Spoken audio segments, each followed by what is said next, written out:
मंत्र पाठ करेंगे।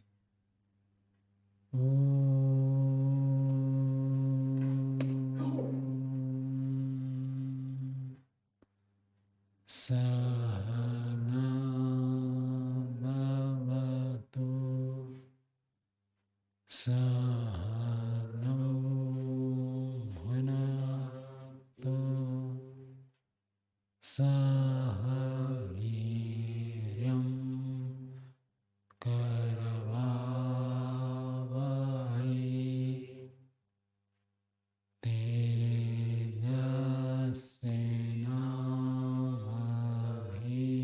तेजस्विनावधीतमस्तु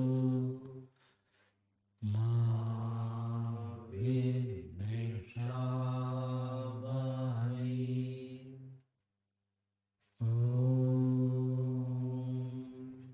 शांति शांति शांति।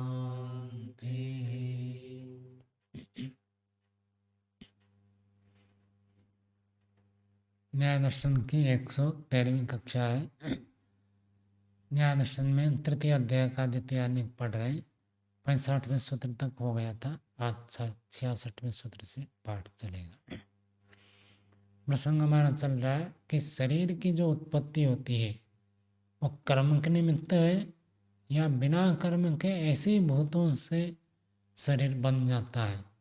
तो सिद्धांत पक्ष है कर्म के आधार पर बनता है, और पूर्व पक्षी कह रहा नहीं, जैसे अन्य जड़ वस्तु है भूतों से उत्पन्न होते हैं, ऐसे ही शरीर भी भूतों से उत्पन्न हो जाता है। इसमें कर्म को मानने की आवश्यकता नहीं है। तो सिद्धांत ने बहुत सारे हेतु बताए। अब और एक हेतु प्रस्तुत करते हैं। 3-2-66 भूमिका में कहा, अथापि जो हेतु पहले बताए वो हेतु तो है ही, और भी उसके साथ और एक हेतु जोड़कर बता रहे। 66वां सूत्र बोलिए। शरीर उत्पत्ति निमित्तवत् संयोगोत्पत्ति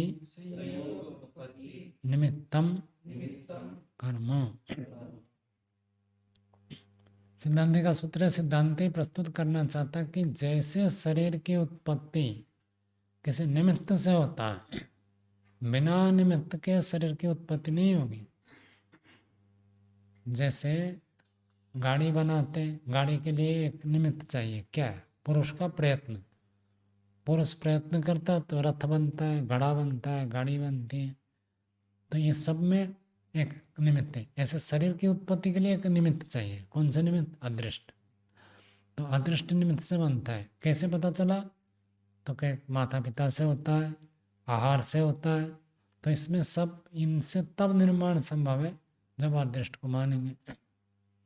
तो शरीर की उत्पत्ति जैसे किसी निमित्त से होता है, उसके तुल्य शरीर के साथ आत्मा का संयोग का उत्पन्न होना भी निमित्त वाला कर्म है। आपको ऐसे शरीर के साथ क्यों संयोग हुआ, उसके पीछे भी कारण है। जैसे कर्म विद्यमान है तो शरीर की उत्पत्ति हुई, ऐसे कर्म के कारण से एक निश्चित आत्मा का निश्चित शरीर के साथ संयोग होता है। ये कहना चाहते हैं। कौन से शरीर के साथ किस आत्मा का संयोग होगा, इसमें भी कर्म निश्चित है। ये तो योग दर्शन में पढ़ते, जाति आयु भोग है। जाति जो शरीर मिलेगा, जन्म मिलेगा, तो उसी आत्मा को प्राप्त होता है। यहाँ थोड़ा सा भेद करके बता रहे, शरीर की उत्पत्ति में भी कारण आत्मा नहीं, आत्मा का कर्म, और शरीर के साथ संयोग के कारण भी आत्मा का कर्म है। कर्म हो तो शरीर की उत्पत्ति होगी, और कर्म है तो शरीर का आत्मा के साथ संयोग होगा। शरीर बन जाए और संयोग ना हो, ऐसा नहीं। सूर्य चंद्र तारे ये सब भी बनाए ईश्वर ने, क्योंकि जीवों का कर्म ऐसे था इसने बनाया, लेकिन उनके साथ आत्मा का संयोग नहीं है। सीधा सीधा स्वाभिमानी आत्मा सुख दुख भोगने के लिए सीधा उसमें नहीं है। लेकिन ये शरीर भी ऐसे बन गया, कर्म से तो धरती भी बनती है, कर्म से सूर्य बनता है, कर्म से चंद्र बनता है, ऐसे कर्म से शरीर बनता है। इतना मात्र नहीं, इसके साथ आत्मा का संयोग भी है। और संयोग का कारण क्या है? कर्म। ये बता रहे हैं। सूत्रार्थ हुआ। चलो आगे देखते भाष्य। यथा खलु इदं शरीरं धातु प्राण संवाहिनीनां नाड़ीनां शुक्रांतानां धातूनां च स्नायु त्वक् अस्थि शिरा पेशी कलल कंडराणां च। मतलब थोड़ा थोड़ा पढ़ते हैं। जैसे इदम शरीरम, ये जो शरीर है, धातु प्राण संवाहिनीनां, जिसमें धातुओं का सम्माहन होता है। धातु शरीर में 7 प्रकार के धातु मानते हैं, और कहीं 8वां धातु ओज को माना जाता है। और प्राण भी है, प्राण पंच प्राण है, तो इनका सम्माहन होता है। कैसे होता है? नाड़ी नाम, सम्माहन करने वाले नाड़ियों का। या किसके बता रहे? नाड़ियों को बता रहे। और शुक्रांता नाम धातु नाम, तो यहाँ 7 धातु मानते हैं। रस, रक्त, मांस, मेद, अस्थि, मज्जा, वीर्य। वीर्य को शुक्र कहते हैं, तो 7वां धातु है। तो अंत में जाकर शुक्र बनता है। वीर्य जो बनता है अंत में। भोजन से रस बनता है, रस से रक्त, रक्त से मांस, मांस से मेद, मेद से अस्थि, अस्थि से मज्जा, और मज्जा से वीर्य। कितना अंत में जाकर बनता है सूक्ष्म, मतलब भोजन आप इतना सारा खाएंगे, थोड़ा सा वीर्य बनेगा।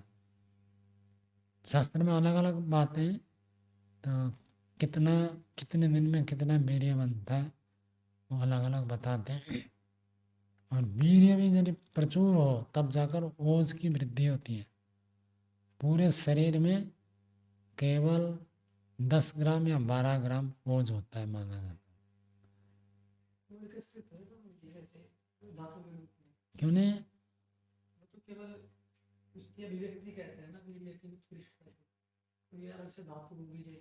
नहीं नहीं, माना जाता है। चर्चा है, वर्णन है शास्त्र में। ओज का रहने का स्थान भी ढूंढते हैं, कहाँ रहता है।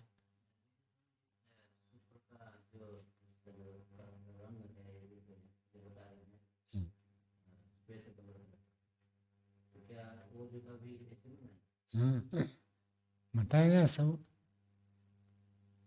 आयुर्वेद के शास्त्र में वर्णन मिलता है उन धातुओं का।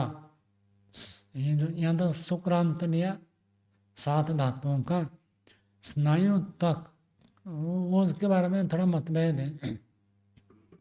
कई आयुर्वेद आचार्य मानते हैं वो जो पूरे शरीर में फैला हुआ है, और कई आचार्य मानते हैं वो एक स्थान पर रहकर सब शरीर को संचालित करता है। ऐसे अलग अलग मत हैं।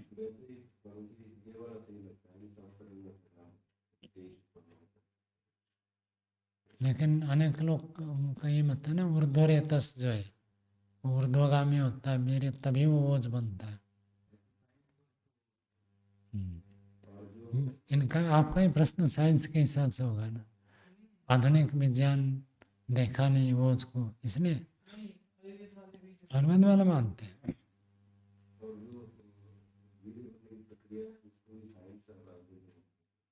हाँ, थोड़ा थोड़ा तो रहेगा। कहना स्नायु त्वक अस्थि शिरा। स्नायु नसनाड़ियाँ हो गई, त्वक चर्म हो गया, और अस्थि हड्डियाँ, शिरा। शिरा और स्नायु में थोड़ा अंतर है। तो शिरा जो होते हैं कंडराएं में कहते हैं, जैसे ये मोटे करते हैं ना, हाथ को ऐसे मुट्ठी बंद करते हैं तो इसमें जो कड़क हो जाते हैं, इनको कंडरा कहते हैं। कड़कपन हो, शिरा उससे कम होता है। स्नायु जो होते हैं पतले पतले जो नस होते हैं उसको स्नायु कहते हैं। स्नायु तो पूरा फैला हुआ है सब जगह, और शिराएं मोटी मोटी होती है उसकी अपेक्षा। और शुद्ध रक्त रहने वाले, अशुद्ध रक्त लेने वाले, ऐसे भी विभाग करते हैं। पेशी, मांसपेशियां हैं। कलल कंडराणम, कलल वही कल बताया था आपको, कोमल भाग है और कंडर थोड़ा कठोर है इनका। सिरा बाहु उदराणाम, सिर बाहु भुजाएं हो गई, उदर पेट हो गया। सक्थाम, शक्ति किसको कहते हैं? ना ना, ये थोड़ी है। शक्ति जंघा को कहते हैं। अस्ति तदि शक्त्याम मनंग उदात्ता। तो शक्ति का अर्थ होता है जंघा। जंघा में ज्यादा मांस है ना, उसको कहते हैं। और कुष्ठगानम बाधमित कफानम, कुष्ठ, कुष्ठ के अंदर रहते हैं ये। बात पित्त कफ आप ऐसे काट कर ढूंढेंगे तो कहाँ बात है कहाँ पित्त है कफ है, ऐसे तो कुछ मिलेगा नहीं। कुष्ठ के अंदर रहते हैं। मिलता है, लेकिन वो पित्त केवल उतने मात्र नहीं है, पूरे शरीर में अन्यत्र भी रहता है। नहीं, वो तो उतने मात्र नहीं है। ये आयुर्वेद में बड़ी बड़ी गोष्ठियाँ होती है, सेमिनार करते हैं कि बात पित्त कफ असल में है क्या चीज़। आप अपान वायु हो तो वायु को समझ लिया, ये इतना मात्र वायु नहीं है। वायु तो सब जगह काम करता है, वायु के बिना काम नहीं होगा शरीर का। वो वायु क्या है? ऐसे पित्त जो है अग्नि तत्व है। अग्नि तो आपको माथा भी गर्म होता है। आप पित्त तो आपको पित्ताशय में मिल रहा है, वो आप जो कह रहे मिल रहा है, लेकिन गर्म तो यहाँ भी होता है। तो कफ ऐसे ही है, जो बलगम निकलता है वो इतना मात्र कफ नहीं है, बेकार है। उष्णगानां बाधपित कफानां च मुख कंठ हृदय आमाशय पक्वाशय अधस्रोतसम च। मुख हो गया, मुखमंडल तो जानते ही हैं, मुंह में खाते हैं। कंठ, उसके नीचे कंठ है। और हृदय, उससे भी नीचे जाएंगे तो हृदय है, उसके नीचे आमाशय है। और पक्वाशय, आमाशय, आम का अर्थ क्या है? कच्चा। तो आमाशय भोजन पहले जब जाएगा आमाशय में जाएगा, वहाँ कुछ पकने के बाद फिर जाएगा पक्वाशय में। पक्वाशय का अर्थ जो पक पूरा भोजन को पाचन कर देता है, जिसको हिंदी में छोटी आंत बड़ी आंत कहते हैं। पहले कहा जाता है नहीं भाई छोटी आंत में पहले जाता है, उसके बाद वहाँ से बड़ी आंत में जाता है। बड़ी आंत में लंबे समय तक रहता है, वो बड़ा है, उसमें लंबा समय तक रहता है।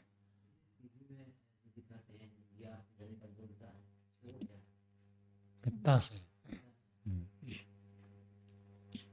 बड़ी आंत में, जैसे मानो ऐसे है आंत, वो भोजन वहाँ रह गया, तो ये जो ये उसके जो आंत के दीवारें हैं वो ऐसे बहुत कोमल कोमल होते हैं। आपने सुना होगा आंतों में दांत नहीं है, तो वो क्या होता है, ऐसे सिकुड़ते और फैलते, सिकुड़ते फैलते। तो उसी के माध्यम से जो भोजन है उसका रस को अवशोषण करते हैं, और वो रस फिर नस नाड़ियों के माध्यम से चले जाते हैं। और भोजन का जो रस निकल गया, फिर वो जो बच गया वो क्या होता है, वो तो मल में निकलता है। बड़ी नहीं, बड़ी अंत में तो होता है, दोनों में यही काम होता है। छोटी अंत में भी यही काम होता है, बड़ी अंत में भी यही होता है। इसलिए मल यदि किसी के पेट में जमा रहे तो समस्या इसलिए बताते हैं क्योंकि वो आंतों का काम ये ऐसे सिकुड़ेगा, जैसे आप किसी चीज़ को, आप तो रस निकालते ही हैं, मौसमी अनार और संतरे आदि का कपड़े से निचोड़ कर निकाल देते हैं, वो ऐसे उसका रस निकालता रहता है। हम पानी पीते हैं तो पानी उसमें जाएगा, उसको वो निकालेगा। पानी इसलिए पीते हैं ताकि उससे रस निकल सके। अत्यम्बपानात् न विपच्यते अन्नम, निरम्बपानात् तथा च दोष, तस्मात् अग्नेर्विवर्धनाय मुहुर्मुहुर् पिबेत् अभेरी। ज्यादा पानी पी लेंगे तो क्या होगा? तो पानी में वो जैसे हम ज़्यादा पानी पिएंगे, वो आमाशय में जो भोजन है उसके तत्व को पानी खींच लेगा और पानी निकल जाएगा। आमाशय जितना शोषण करना है उतना तो करेगा। आप ज़्यादा पानी पिएंगे तो सारा थोड़ी शोषण कर सकता है। एक साथ ज़्यादा पानी पीने 1 लीटर तो पानी में सार निकल जाएगा। और यदि पानी बिल्कुल नहीं पिएंगे, सूखा सूखा पीसेंगे, बादाम कभी पीसा है? बादाम घूटा है बादाम? तो पानी डालते हैं या बिना पानी का होगा? नहीं, सूखा तो ग्राइंडर में आपने पीस दिया। पत्थर से जब घोटते हैं तो उसमें पानी डालना पड़ता है, तभी जाकर पीसेगा। भले आपने रात को भिगो रखा है, सूखा सूखा पीसेंगे इतना बढ़िया नहीं पीसेगा, वो मोटा मोटा रह जाएगा। जैसे ही पानी डालते हैं पूरा पिस जाता है। सब चटनी आदि में सब ऐसे होता है, पानी थोड़ा डालना पड़ता है। तो पानी डालेंगे तो होगा, यदि बिना पानी डाले तो भी भोजन का सार को हाथ खींच नहीं सकता। ज़्यादा पानी डालेंगे तो पानी में चला जाएगा, खींच नहीं सकता। इसलिए तस्मात् अग्निर्विवर्धना है, अग्नि को बढ़ाने के लिए मुहुर्मुहु, एक मुहूर्त में थोड़ा, मुहूर्त कितना होता है? 48 मिनट, घड़ी 24 मिनट होता है। तो थोड़ा थोड़ा पानी पीते रहना चाहिए, ज़्यादा भी नहीं पीना, कम भी नहीं पीना, थोड़ा थोड़ा पानी पीते रहना चाहिए, उससे अग्नि प्रदीप्त होती है। आमाशय, पक्वाशय, आधा स्रोत सब नीचे की ओर जो स्रोत बह रहे हैं, मूत्राशय, मलाशय, ये सब अधा स्रोत है, अधोमार्गी है। परम दुख संपादनीय न, परम दुख संपादनीय न, क्या अर्थ का बता रहे विमल जी? दुख का अर्थ है कष्ट। बड़ी कठिनाई से शरीर का निर्माण होता है, समझ में आ रहा है?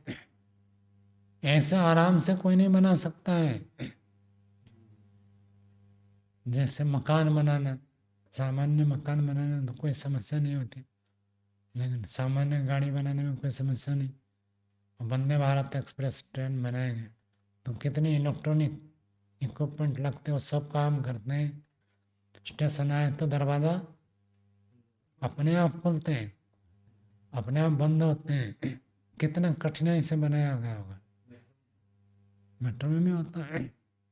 तो जितने कठिनाई चीज़ है उसके लिए क्या चाहिए? उतनी बुद्धि चाहिए। तो अपने आप भूतों से बन गया ये नहीं कह सकते। परम दुख का संपादनीय न, बड़ी कठिनाई से बनाने योग्य है।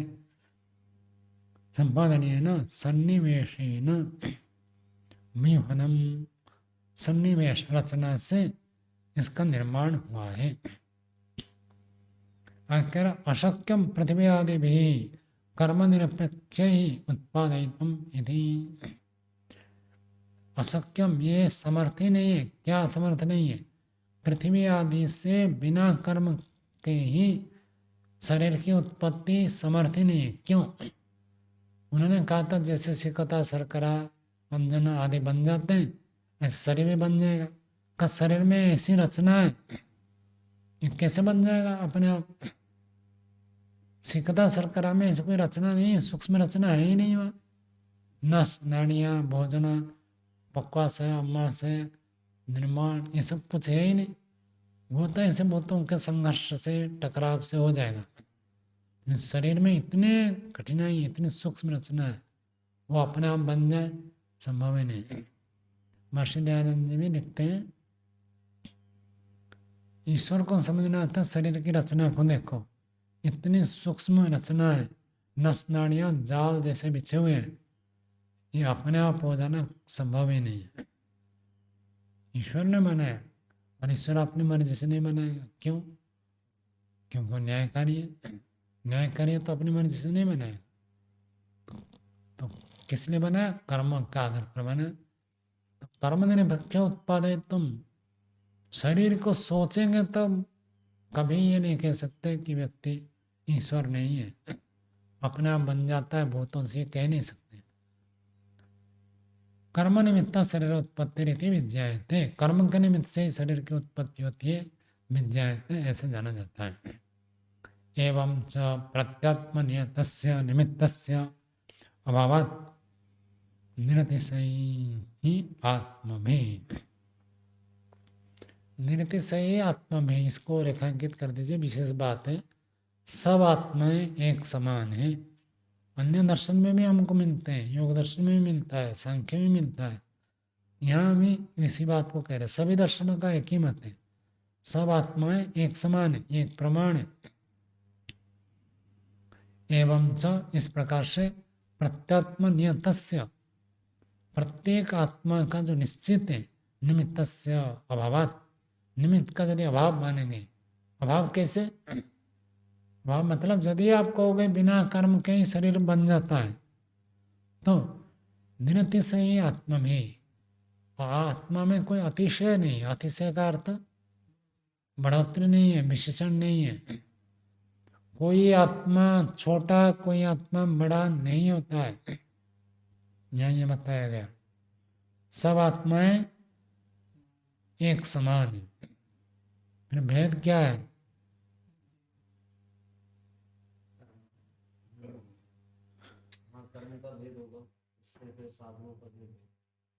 बाकी सब भेद है, आत्मा को छोड़कर बाकी सब में भेद है। किसमें, शरीर भेद है, वाणी भेद है, मन भेद है, बुद्धि भेद है, सब अलग अलग है, केवल आत्मा एक जैसे है। आत्माएं सब एक समान है। योग दर्शन यदि आपको याद हो, विशेषण न अपरामृष्ट शब्द आया, क्या अर्थ है, आत्मा में कोई विशेषता नहीं है, विशेषता कोई दूसरे से नहीं सकता। आत्मा को कोई विशेषण नहीं दे सकते, ये आत्मा बढ़िया, ये आत्मा घटिया, ऐसे विशेषण नहीं दे सकते। सब आत्माएं एक समान है। तो गुरु शिष्य को डांटे, शिष्य भी गुरु को डांट सकता, क्यों अनमोल जी? जब सब एक समान है, क्यों नहीं? क्यों नहीं लगेगा, बताओ क्यों लगेगा? जब सब आत्मा एक समान है, वो भी एक आत्मा, ये भी एक आत्मा, प्रधानमंत्री भी एक आत्मा और अंगरक्षक भी एक आत्मा। प्रधानमंत्री को गोली लेगा तो अंगरक्षक खड़ा होता है, तो अंगरक्षक गोली आया तो आप खड़े हो, मैं क्यों खड़ा हूँ, मैं भी मनुष्य, आप भी मनुष्य। बोलो, उत्तर बताओ। तो स्थिति परिस्थिति देश काल में सब देखना होगा। देश काल में क्या है, गोली आ रही है सामने, वही देश है, अलग देश में थोड़ी है। क्योंकि वो अंगरक्षक इतना काम नहीं कर सकता जिससे अन्यों का लाभ हो सके। ये बात है, जिस व्यक्ति की जितनी उपयोगिता है, आत्मा तो बराबर है, लेकिन उसके पास जो शरीर, मन, वाणी, बुद्धि है, उससे अन्य मनुष्यों को, अन्य प्राणी को कितना लाभ पहुंच सकता है, उसके आधार पर महत्व कम अधिक होता है। आत्मा की दृष्टि से महत्व कम अधिक नहीं है। किसके दृष्टि से? अन्य साधनों की दृष्टि से।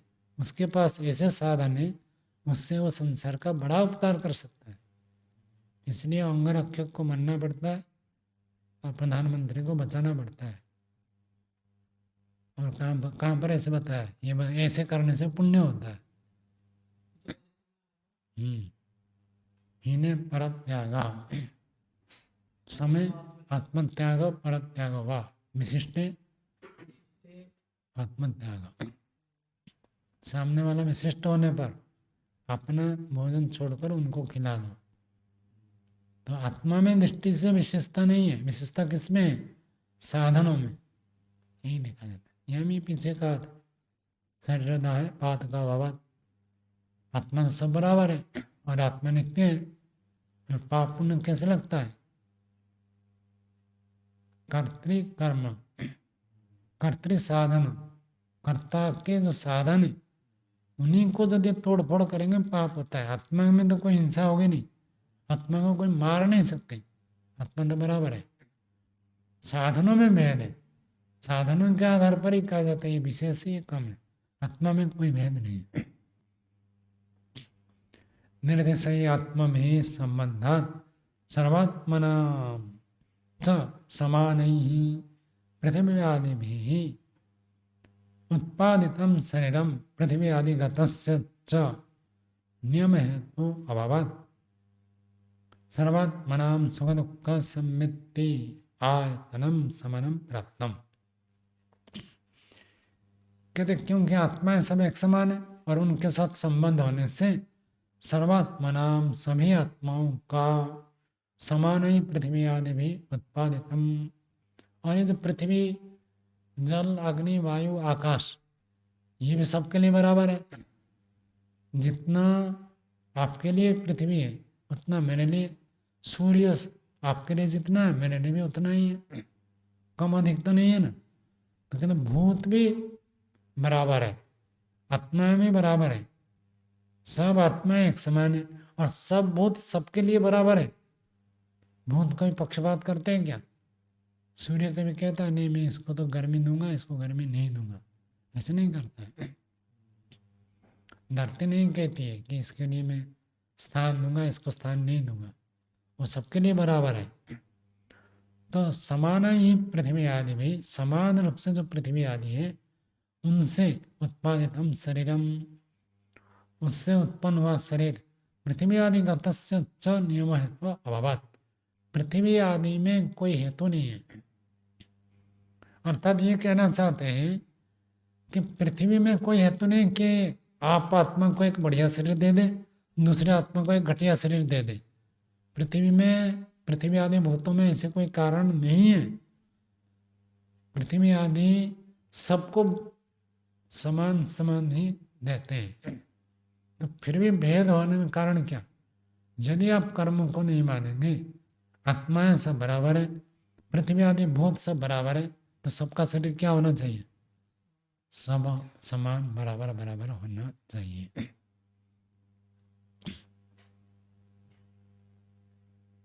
तो नियम पृथ्वी आदि भूतों में कोई हेतु नहीं है। हेतु का अभाव होने से सर्वात्मानाम सभी आत्माओं का सुख दुख संवेदी आयतनम, सुख दुख को अनुभव करने का जो आधार आयतनम बराबर शरीरम समानम प्राप्तम, सबका शरीर एक समान हो जाएगा। कब एक समान हो जाएगा?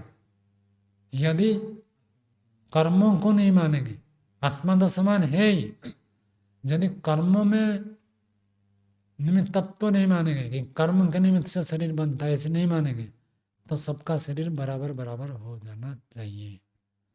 समझ में आया अनमोल जी?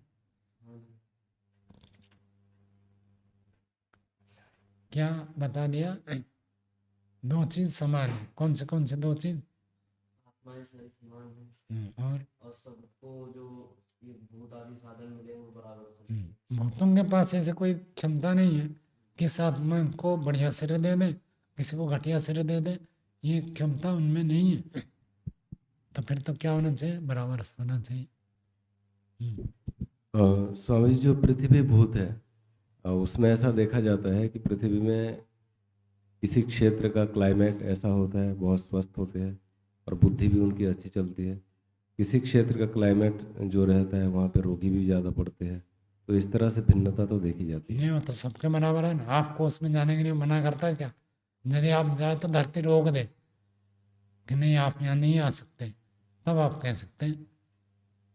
इसलिए तो महर्षि ने कहा जैसे जल अग्नि वायु पृथ्वी परमात्मा ने बनाया वो सबके लिए बराबर है, ऐसे वेद भी सबके लिए बराबर है, चाहे नारी हो शूद्र हो।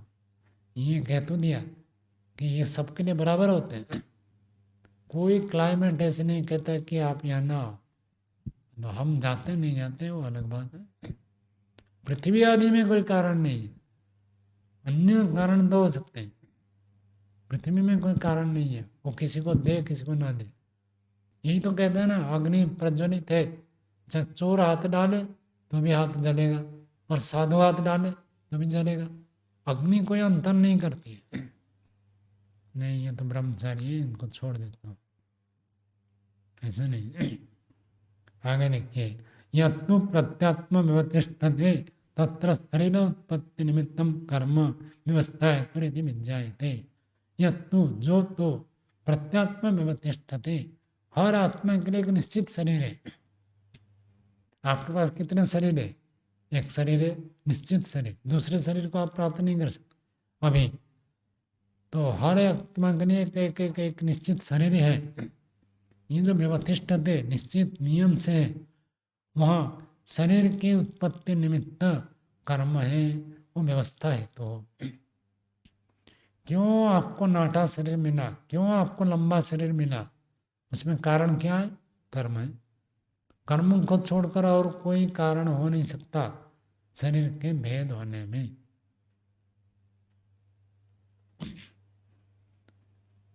परिपच्यमाना ही प्रत्यात्मनियता कर्माशय यस्मिन् आत्मनि वर्तते तस्य एव उपभोग आयतनम शरीरम उत्पाद्य व्यवस्थापयति। परिपच्यमानः पकता हुआ प्रत्यात्मनियता कर्माशय, और आत्मा के लिए एक निश्चित कर्माशय। मनुस्मृति में श्लोक आता है, जैसे बछड़ा 1000 गौओं में अपने माँ के पास पहुंच जाता है, ऐसे कर्म असंख्य जीवात्माओं में उसी आत्मा के पास पहुंच जाता है जिस आत्मा ने उस कर्म को किया। फल देने के लिए उसी के पास जाएगा, दूसरे के पास नहीं जाएगा। तो प्रत्यात्मनियता कर्माशय, हर आत्मा के लिए एक निश्चित कर्माशय है।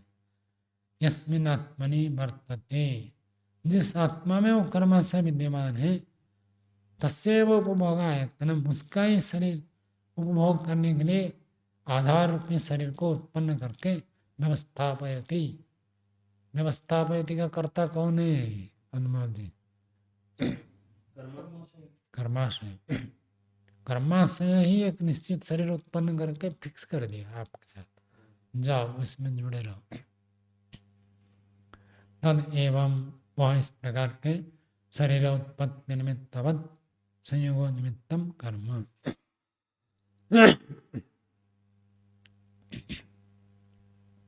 यदि विज्ञाते, ये सूत्र को बता दिया, जैसे शरीर की उत्पत्ति का निमित्त कर्म है, उसी के समान शरीर के साथ आत्मा का संयोग का निमित्त भी कर्म है। यदि विज्ञाते, ये जाना जाता है। एवं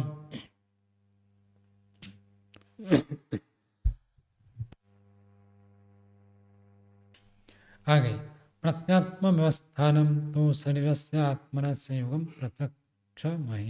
प्रत्यक्षमहि यदि प्रत्यात्म व्यवस्थानम, प्रत्यात्म व्यवस्थान हो गया, प्रत्येक आत्मा का एक व्यवस्था है। ऐसे मर्जी नहीं कि आप आज इस शरीर में, कल उस शरीर में चले जाए, परसों दूसरे में चले जाए, ऐसे नहीं आ सकते। जैसे आप बेडरूम बदल देते हैं, रूम बदल देते हैं, ऐसे शरीर बदल नहीं सकते, एक निश्चित है। तो प्रत्येक आत्मा के लिए जो व्यवस्था है, निश्चितता है, शरीर का आत्मा के साथ संयोग, उसी को हम कहते हैं। शरीर से, शरीर का आत्मा के साथ संयोग, उसी को हम कह रहे हैं। हो गया 66वां सूत्र पूरा हो गया। 67वां सूत्र बोलिए। एतेन नियमः, आपके पुस्तक में अनियम लिखा है, अ को काट दीजिए, क्योंकि अभी भाष्य पढ़ेंगे ना, आपको स्पष्ट होगा। बोलिए एतेन नियमः प्रत्युक्तः, प्रत्युक्तः, ये पाठ ठीक है।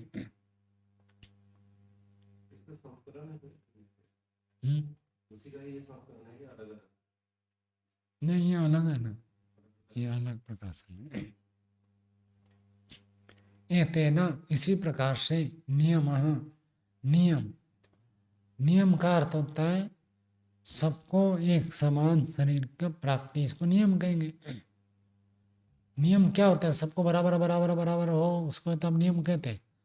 तो सबको एक जैसे शरीर प्राप्त, ये जो नियम है प्रत्युक्त, खंडित होता है, ये कहना चाहते हैं। कर्म के आधार पर आत्मा को निश्चित रूप से संयोग होता है। कौन से शरीर को कौन सा आत्मा प्राप्त होगा, इसका एक नियम है, उसमें कारण बनता है कर्म। तो इसी के आधार पर सबके बराबर बराबर शरीर होने का कथन खंडित हो जाता है। अब भाष्य पढ़ेंगे तो आपको ये पाठ भेद स्पष्ट हो जाएगा। आप लिखना चाहे तो लिख सकते हैं, पाठ भेद है। आगे देखिए भाष्य। यो अयम अकर्म निमित्ते शरीर सर्गे, यहाँ लिखा होगा सती अनियम है, तो इसको सती नियम करना है। यो अयम, जो यह बिना कर्म के निमित्त शरीर की उत्पत्ति मानते हैं, ऐसे मानने पर सती नियम यदि उच्यते, इसी को जो व्यक्ति कहता है ये नियम है। अयम शरीर उत्पत्ति निमित्तवत् शरीरोत्पत्ति निमित्तम कर्म यदि अनेन, यह में अनियम लिखा है, इसको भी नियम कर दीजिए। यदि अनेन नियम प्रत्युक्त, जो 66वां सूत्र बताया कि जैसे शरीर की उत्पत्ति कर्म के निमित्त से होता है, ऐसे शरीर के साथ आत्मा का संयोग भी कर्म के निमित्त से होता है। इस कथन के द्वारा, इति अनेन, इस कथन के द्वारा नियम प्रत्युक्त, पूर्व पक्षी का जो नियम है कि भाई सब शरीर भूतों से अपने आप बनते हैं, तो एक जैसे सबका शरीर है, ये बात खंडित हो जाती है। तो आगे देखिए, कस्तावत अयम नियम, ये नियम क्या चीज है, इसको आप नियम कहते हैं। इससे आपको पता चलेगा क्या पाठ होना चाहिए। नियम को समझा रहे कि यथा एकस्य आत्मनः शरीरम तथा सर्वेषाम इति नियमः, जैसे एक आत्मा का शरीर है वैसे ही सबका शरीर हो। जैसे कोई बिस्कुट फैक्ट्री में आप जाते हैं, बिस्कुट देखते हैं, तो जैसे एक बिस्कुट है वैसे ही सारे बिस्कुट होते हैं, तो सब बराबर बराबर हो गया, तो नियम है। तो ऐसे ही यदि कोई कहे कि जैसे एक शरीर है ऐसे ही सबका शरीर हो, ये तो वास्तव में नियम है। ऐसे यदि कोई कहे तो उस नियम का खंडित होता है। यदि नियम के स्थान पर आप अनियम पाठ रखेंगे तो इसको अनियम मानना पड़ेगा। जैसे एक का शरीर है ऐसे सबका शरीर होना ये तो नियम नहीं है, उसी बात का खंडन किया, ऐसे मानना पड़ेगा। प्रश्न तो कर सकते हैं ना, अनियम की तरह समझ रही है। अनियम आगे बता रहे हैं, थोड़ा देखिए आगे। अन्यस्य अन्यथा, अन्यस्य अन्यथा यदि अनियमः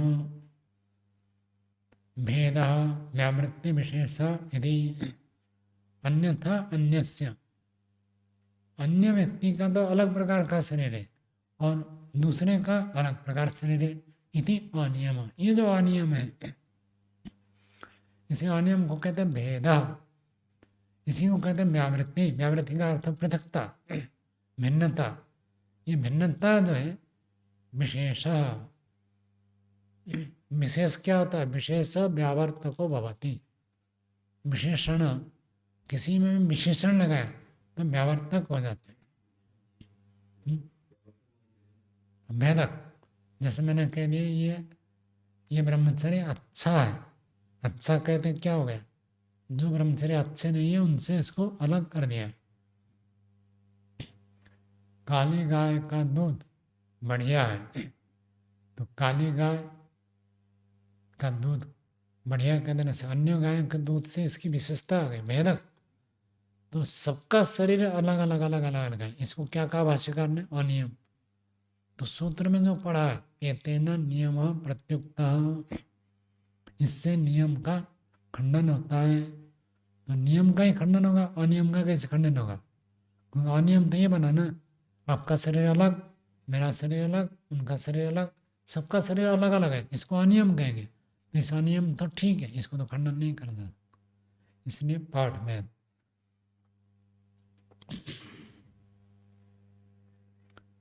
ये वार्तिक के रूप में दोनों पंक्तियां हैं, आगे उसकी व्याख्या कर रहे हैं।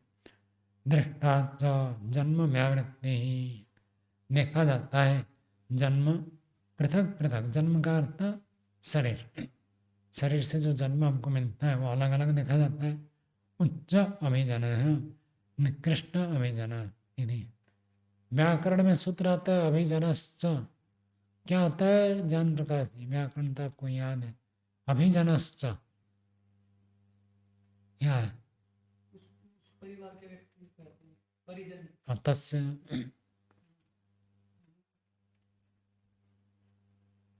देखो, तस्य निवास अभिजनश्च। तस्य निवास अलग, अभिजन अलग है। उनका बोलते हैं उसको। हाँ? पूरा परिवार उनका चलता है। जैसे आपको पूछूंगा आपका जन्म स्थान कहाँ है, मान लीजिए जन्म स्थान तो कहीं भी हो सकता है। जैसे लोग नौकरी करते हैं, तो बच्चा जब पैदा हुआ उस समय जहाँ उसकी नौकरी थी वहाँ जन्म स्थान है, लेकिन वो अभिजन नहीं कहलाएगा। वंश। अभिजन का अर्थ आपके वंश वाले कहाँ से, मूल निवास कहाँ का है, ये देखा जाए। जैसे आप देखोगे विदेश में पैदा हुए हैं, विदेश के नागरिक है, फिर वे कहते हैं भारतीय मूल के हैं। जो मूल भारतीय कहते हैं वो उसका अभिजन है। नस्ल कह सकते हैं उनको।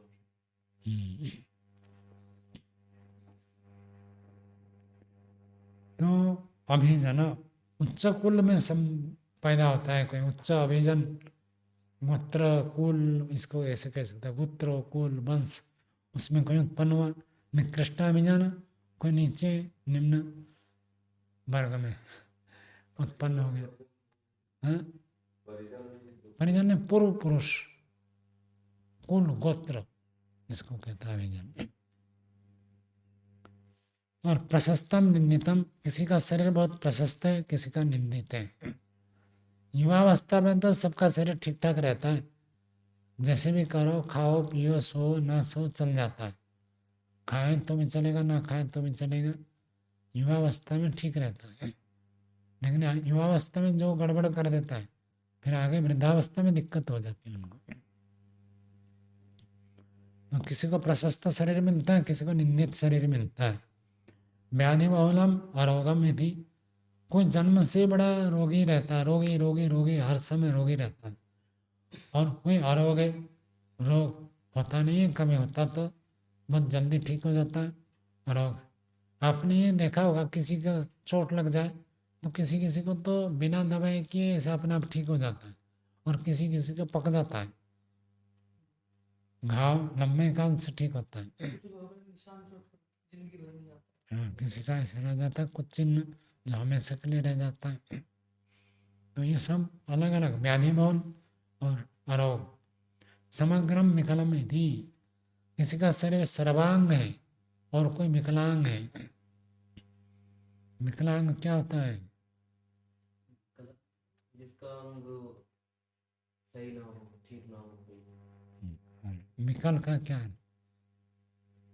विकल का पता नहीं है।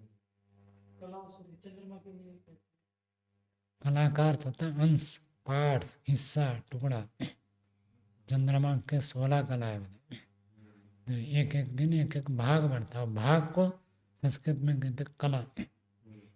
सकल का अर्थ सारे कलाएं हैं तो सकल, और कुछ कला विगत कला, एक हाथ नहीं तो विकल हो गया। तो विकल है अंग जिसका, वो विकलांग है। हम्म, हम्म। संख्या गिनो, पूरी संख्या है तो सकल, कुछ संख्या नहीं है तो विकल। ऐसा पीड़ा बहुलम सुख बहुलम इति, किसी का शरीर पीड़ा बहुल है, किसी का शरीर सुख बहुल है। किसी को शरीर में हमेशा दर्द बना रहता है और कोई सुखी रहता है। पुरुष अतिशय लक्षण उपपन्नम विपरीतम यदि, पुरुष के अतिशय लक्षण, शास्त्र में कुछ कुछ लक्षण ऐसे बताया कि ऐसे पुरुष बड़ा विशेष होगा। बड़ी बड़ी आंखों वाला, किसी को कहते किसी की ललाट ऊंचा, यूं करें तो कितने मोड़ आते हैं इसमें। ज़्यादा मुड़ता नहीं है तो मतलब विशेष नहीं है, जिसका मुड़ता अधिक, ऐसे कुछ है लक्षण। मतलब ये 4-5 हाँ हाँ, वही बात। ये हमारे घर में तो बहुत, मतलब पुराने जमाने में दादा दादी बताते रहते थे, जिसका माथा चौड़ा है वो बुद्धिमान है, और जिसका हाँ, ये बात बुद्धिमान है। बुद्धिमान होता है, माथा चौड़ा होता स्वामी जी मंदबुद्धि होते हैं ना, उनका पराठे भी चूड़ा होता है माथा में। है और बाल उड़ जाते हैं। जब बौद्धिक परिश्रम करते हैं बाल उड़ते हैं, जब बौद्धिक नहीं करते नहीं उड़ते। विज्ञान में भी कुछ कुछ मानते हैं इस अंश में कि दिमाग बड़ा अंदर बुद्धि और होता है। चौड़ा छाती वाला, प्रशस्त पूरा वाला। एक लक्षण आता है आजानु बाहु। जानू किसको कहते हैं? तो वहां तक जिसके हाथ ऐसे लंबे हो जाते हैं वो विशेष होगा। राम जी को बताते हैं उनके पुतले। आजानु बाहु लंबिता। बाहु जो है जानू तक लंबा लंबा, इतना लंबा हाथ। तो हाइट के ऊपर है। मतलब किसी की टांग इतनी लंबी है उसके हाथ इतनी जाएगी ही नीचे तो। नहीं नहीं, ऐसा नहीं है। हाइट बढ़ गया तो हाथ भी तो ऊपर चला जाएगा ना, कंधा भी तो ऊपर हो जाएगा, तो वहां तक कैसे जाएगा? कुछ लोगों के पैर बहुत लंबे होते हैं ऊपर हाँ, से। वही वही लक्षण है। किसी की यदि ऐसी स्थिति है तो हाथ यदि जंघे तक घुटने तक जा रहे तो विशेष बनेगा। किसी किसी को देखोगे बाल जो है ना शरीर में पूरा भरा रहता है, और किसी किसी का कम रहता नहीं रहता, वो सब लक्षण मानेंगे। स्त्रियों के लिए तो महर्षि ने लिखा है वहाँ सत्ता प्रकाश 14 संन्यास में। तो हाँ, सारे ढूंढेगा तो आप मिलेगा ही नहीं, कोई विवाह नहीं हो सकता है। वहाँ जो जो लक्षण लिखे हैं, सारा यदि कोई ढूंढे ऐसे हो ऐसे हो ऐसे, मिलेगा ही नहीं। तो पुरुष अतिशय लक्षण वर्णन, अतिशय उत्कर्ष लक्षण से कोई युक्त है।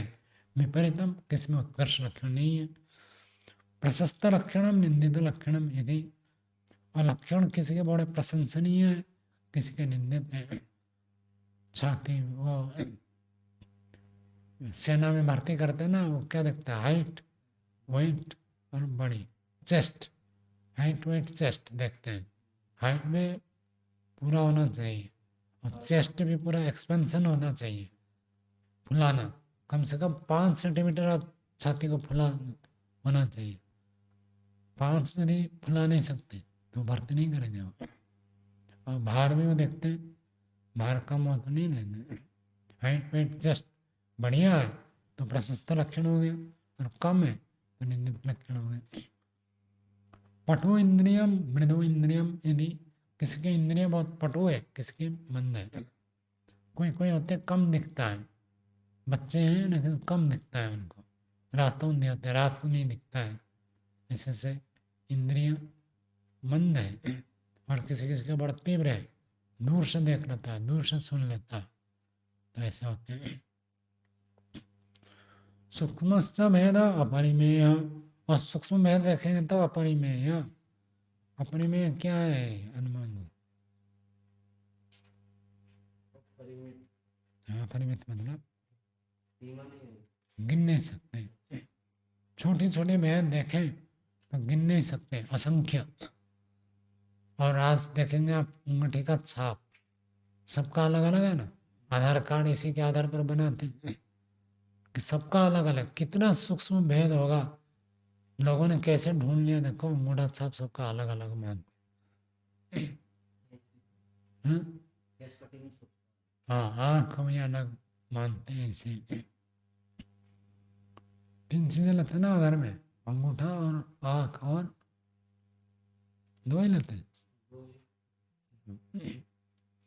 सो एम जन्म भेद, ये जो जन्म भेद है प्रत्यात्म नियतत्वात्, नहीं प्रत्यात्म नियतात् कर्म भेदात् उत्पद्यते। ये जो जन्म भेद है, इतने सारे भेद बताया, ये सारे के सारे भेद हर एक आत्मा के साथ निश्चित है, कौन से आत्मा को क्या हो। ये कर्म भेदात् उत्पद्यते, कर्म के भेद होने से ही उत्पन्न हो सकते हैं, और कोई कारण नहीं है। इतना तो मानना ही पड़ेगा। पुरुष शरीर मिला, किसी को स्त्री शरीर मिला, ये लिखा नहीं है सर, ये भी तो एक भेद है। क्यों पुरुष का शरीर मिला, क्यों स्त्री का शरीर मिला? कर्म के आधार पर मिला। असति कर्म भेदे प्रत्यात्म नियते निर्देशत्वात् आत्मनाम, ये बात है जो आपको पीछे बताया था, सारी आत्मा एक समान है।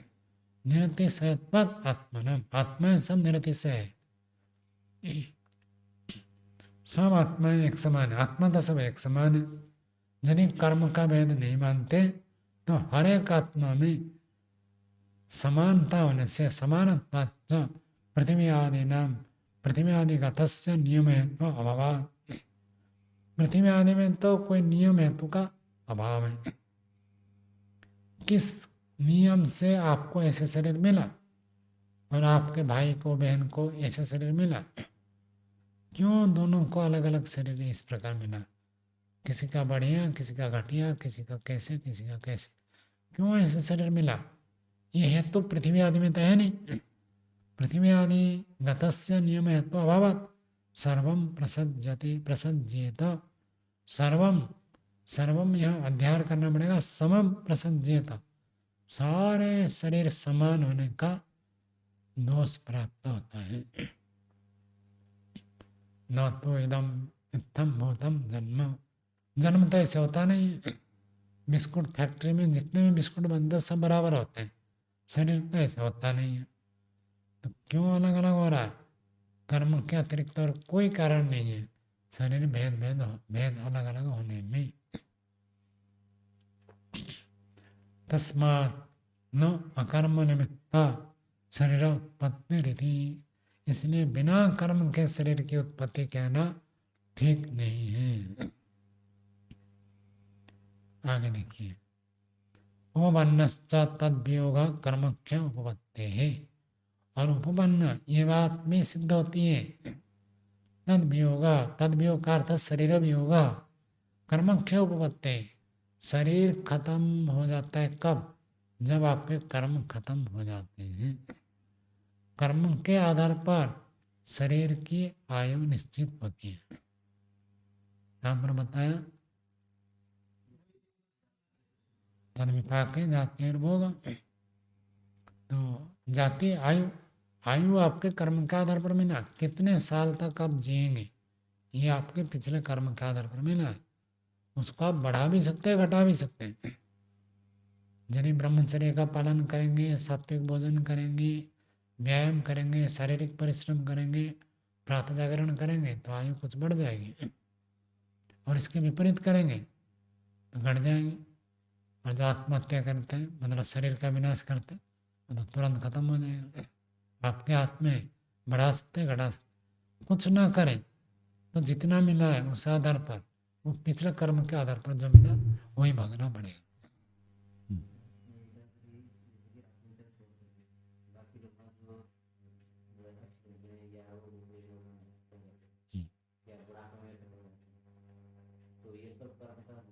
हाँ, शरीर जरा जीर्ण होकर धीरे धीरे धीरे धीरे वृद्धावस्था आकर खत्म हो गया तो ये उसके कर्म के आधार पर आयु मिलती खत्म हो गया।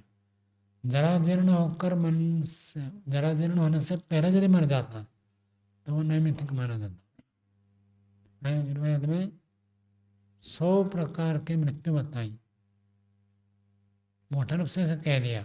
उनमें से एक जो है स्वाभाविक मृत्यु है और बाकी सब नैमित्तिक है। चाहे रोड एक्सीडेंट हो, चाहे कोरोना वायरस हो, कुछ भी हो, वो सब नैमित्तिक है, निमित्त से हो रहा। नहीं, कर्म नहीं है ना। कर्म तो आपका कर्म का फल नहीं है वो। ये आधि भौतिक दुख, आधे भूकंप हो गया, आप मर गए तो आपका कर्म था इसलिए आप भूकंप में मरे, ऐसे नहीं है। बिना कर्म के भी भूकंप से मर सकता है व्यक्ति। और चोर ने चोरी कर दिया, डकैत आकर लूट भी लिया और मार भी दिया, तो उसका कर्म का फल नहीं है, ये तो संयोग से आपके साथ जुड़ गया। सबका कर्म मान लीजिए, जैसे पृथ्वी आदि में मिले सबके कर्म के अनुसार वैसे भूकंप आ गई, सबके कर्म में इसलिए भूकंप आ गया। हेतु देना पड़ेगा ना कहने से। और उसी दिन कोई व्यक्ति आ गया था, वो बच गया, जब आप कहेंगे उसी का कर्म ऐसे था इसलिए बच गया। पौराणिक तो ऐसी मानते वहाँ स्वामी जी वहाँ क्या संयोग लेंगे जहाँ बच जाते हैं बहुत ही गंभीर स्थिति में? सब संयोग से। कुछ हो सकता है जिसको हम योग, समाधि, प्रातिभ ज्ञान, सत्वगुण का प्रभाव, बुद्धि ऐसे काम करेंगे, आपको अंदर से लगेगा ना जाओ, वो ऐसे जो बुद्धि काम करती है वो अपने कर्म से अदृष्ट के कारण से होता है, तो बच जाता है। बाकी सब तो संयोग से होता है, कर्म से होता है। डाकू आकर किसको मार दिया तो वो कर्म का फल नहीं है। इसलिए सुना जाता है कि गुजरात में जो भूकंप हो गया, हम्म। बहुत लोग मर गए थे, छोटी सी बच्ची गुजरात में कई दिन तक। हाँ हाँ रहे, और उसको आर्य समाज का गुरुकुल ही रखा था। गुजरात में जो भूकंप हुआ वहाँ बहुत सारे बच्चे हुए थे, अभी वो बच्चे पढ़ लिख कर नौकरी भी करने लग गए। 2001 में हुआ था, तो उसमें छोटे छोटे 5 साल के 6 साल के और भी छोटे बच्चे थे। इतने से छोटे बच्चे को लेकर आए थे दिखाने के लिए कि भूकंप से ये मिला, और उनको आर्य समाज का एक गुरुकुल स्थापित हुआ। तो उनने सब अनाथ बच्चों को लेकर पालन किया जीवन।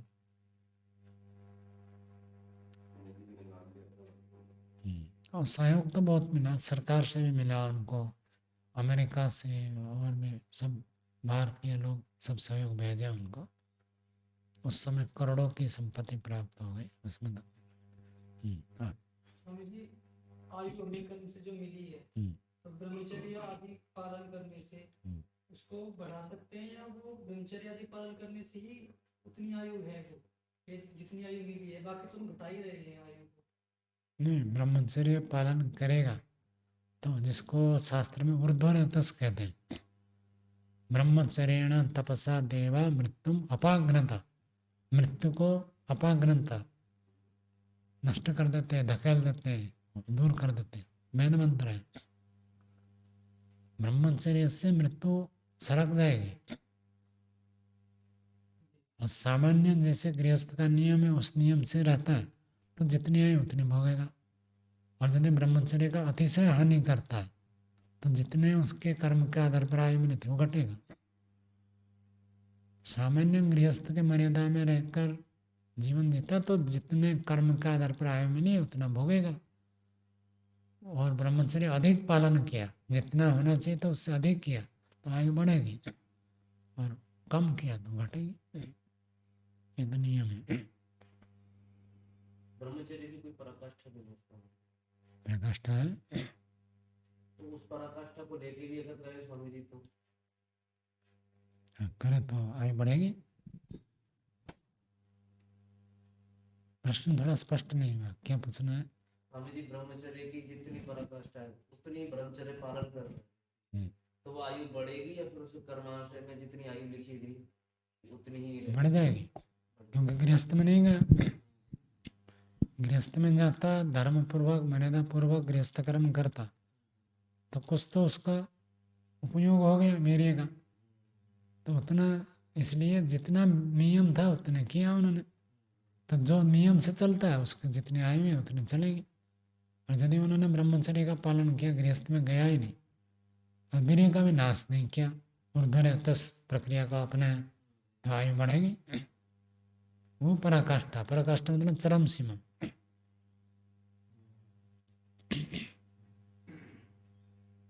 चलो, स्वामी जी, जैसे कोई युवावस्था में कुछ पता नहीं चलता है, लापरवाही से या कहीं ट्रेन में कट जाते हैं कुछ और एक्सीडेंट हो जाता है, तो वहाँ पे वही आयु लेकर आते हैं। अन्यायपूर्वक तो है नहीं, वहाँ पे कोई मर्डर कर दिया इस प्रकार से, लेकिन अपनी तो संयोग से हुआ ना, अपनी असावधानी हो, अपने असावधानी से भी हो सकता है और दूसरों के कारण से भी हो सकता है।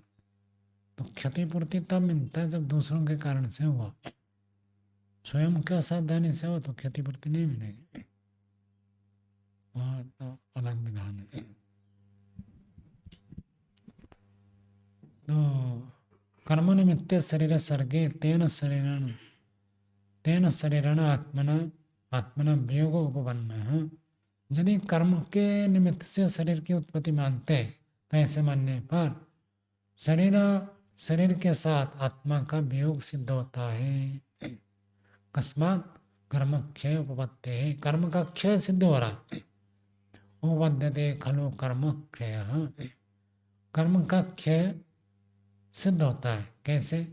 कहते सम्यक दर्शनात् प्रक्षिणे मोहे वीतराग पुनर्भव हेतु कर्म काय वांग मनो भी न करोति। सम्यक दर्शनात्, सम्यक दर्शन क्या है? विद्या तत्व ज्ञान। जब तत्व ज्ञान हो जाता है, तत्व ज्ञान से प्रक्षिण्य मोहे, मोह का क्षीण हो जाने पर मोह हट गया, नष्ट मोह, मोह नष्ट हो गया। वीतराग, वीतराग हो गया। वीतराग का दूसरा अर्थ वीत द्वेष भी है। राग नहीं है तो द्वेष नहीं रहेगा, राग रहेगा तो द्वेष रहेगा, राग नहीं है तो द्वेष भी नहीं है, तो वीतराग हो गया। पुनर्भव हेतु कर्म, पुनर्भव हेतु कर्म का विशेषण है। पुनर्भव, पुनर्जन्म के कारण बनने वाला कर्म, ऐसे कर्म नहीं करता है। काया वांग मनो भी ना करोती, शरीर से, वाणी से, मन से ऐसे कर्म नहीं करता जो पुनर्जन्म के कारण बनते हैं। कौन से कर्म है जो पुनर्जन्म के कारण बनते हैं? कोई राग द्वेष नहीं। सकाम कर्म। सकाम कर्म वो करता ही नहीं तो उसका पुनर्जन्म होगा नहीं। जो सकाम कर्म करता है उसका पुनर्जन्म होता है, और निष्काम कर्म करता है। इति उत्तरस्य अनुपचयः, उत्तरस्य शरीरस्य, आगे के शरीर उसका जुड़ेगा नहीं। पूर्व उपनिषदस्य विपाक प्रतिसंवेदना प्रक्षय, और पूर्व उपनिषद पहले से जो संग्रहित था, अर्थात जो शरीर मिला हुआ है, विपाक प्रतिसंवेदना, कर्म का फल को विपाक कहते हैं। तो विपाक का अनुभव हो जाने से, भोग लेने से प्रक्षय, अच्छे प्रकार से क्षय हो गया। प्रारब्ध तो भोगना पड़ेगा, प्रारब्ध जितना है उतना भोग लिया और बाकी सब खत्म। तो कर्म क्षय होना ही सिद्ध होता है। इससे पता चलता है कर्म से शरीर बना है। यदि कर्म क्षय नहीं होता तो मान लेते कि भाई शरीर इस कर्म से नहीं बना है। तो कर्म का क्षय सिद्ध होने से पता चलता है कर्म बनता है। इसमें एक प्रमाण क्या आ गया कि योगी व्यक्ति सकाम कर्म नहीं करता, बिल्कुल कर्म ही नहीं करता ऐसे नहीं है, केवल सकाम कर्म नहीं करता है। महर्षि ने प्रश्न उठाया 5वें संन्यास में, क्या सन्यासियों को कोई कर्म करने की आवश्यकता है? वो तो कर्म से परे हो गए, उनको कोई कर्म करने की आवश्यकता नहीं है। तो महर्षि ने कहा सकाम कर्म करने का निषेध है। वेद का उपदेश तो देना ही पड़ेगा, जिस समाज से संसार से मिलेगा उसका उपकार करना ही पड़ेगा। कम अधिक व्यक्ति के स्तर पर निर्भर करता है। सकाम कर्म जिसमें संसार के सुख को प्राप्त करने की इच्छा है उसको सकाम कर्म कहते हैं, और जहाँ सांसारिक सुख की इच्छा नहीं है, ईश्वर प्राप्ति के लिए, मोक्ष प्राप्ति के लिए किया जाता है, उसको निष्काम कर्म कहते हैं।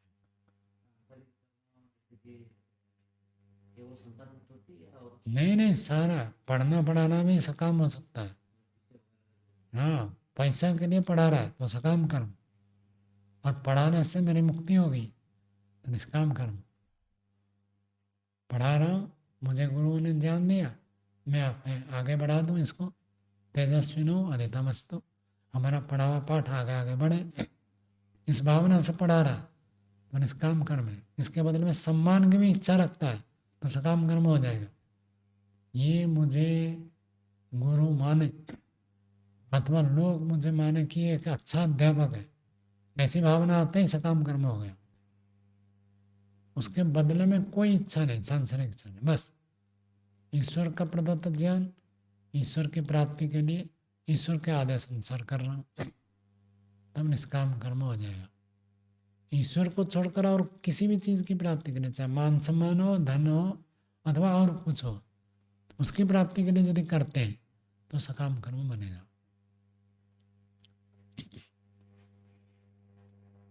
आप सकाम कर्म करते हैं, निष्काम कर्म करते हैं?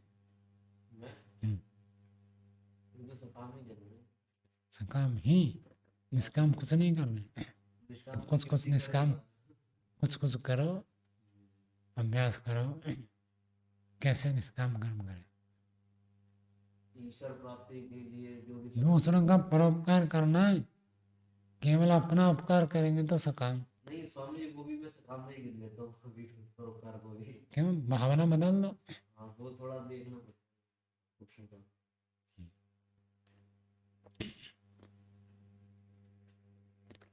आगे एवं प्रसव हेतु अभावात् पतिते अस्मिन् शरीरे पुनः शरीरांतर अनुपत्ते अप्रतिसंधि।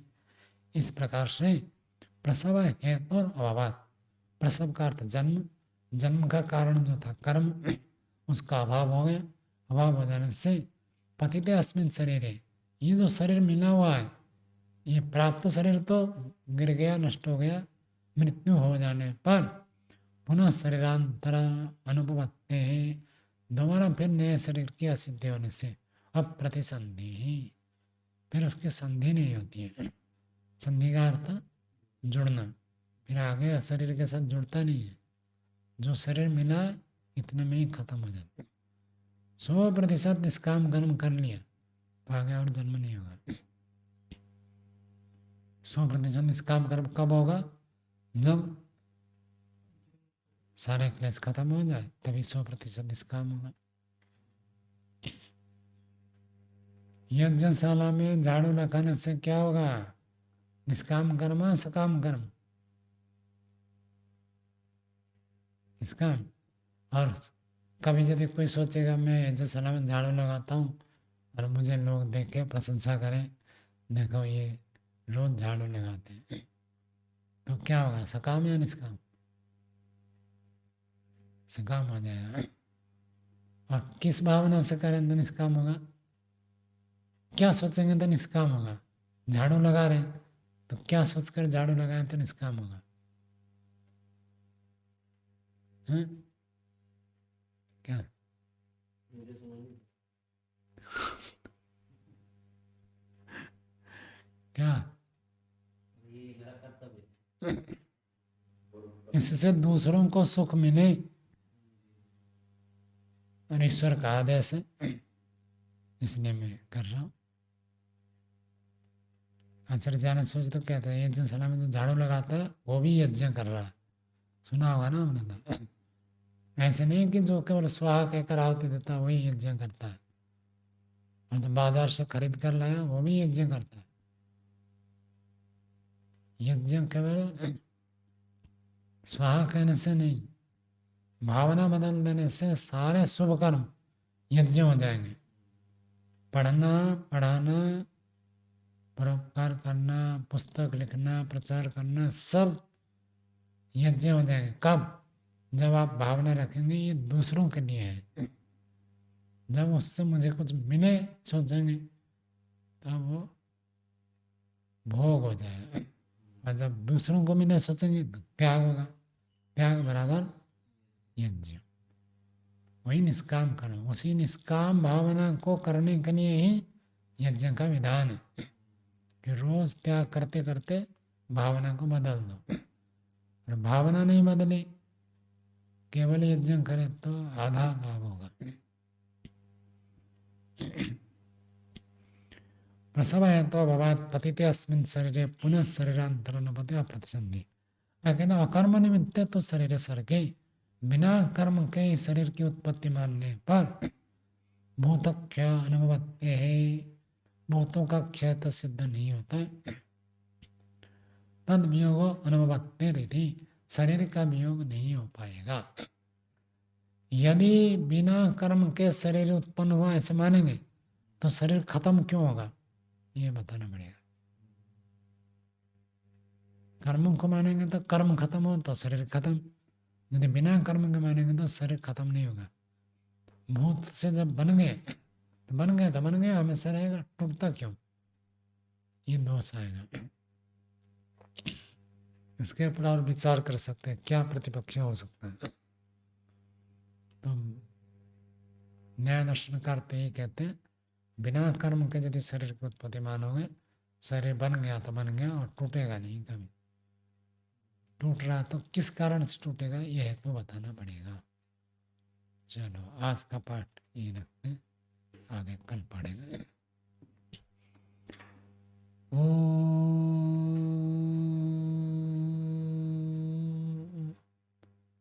शांति शांति शांति। सर्वे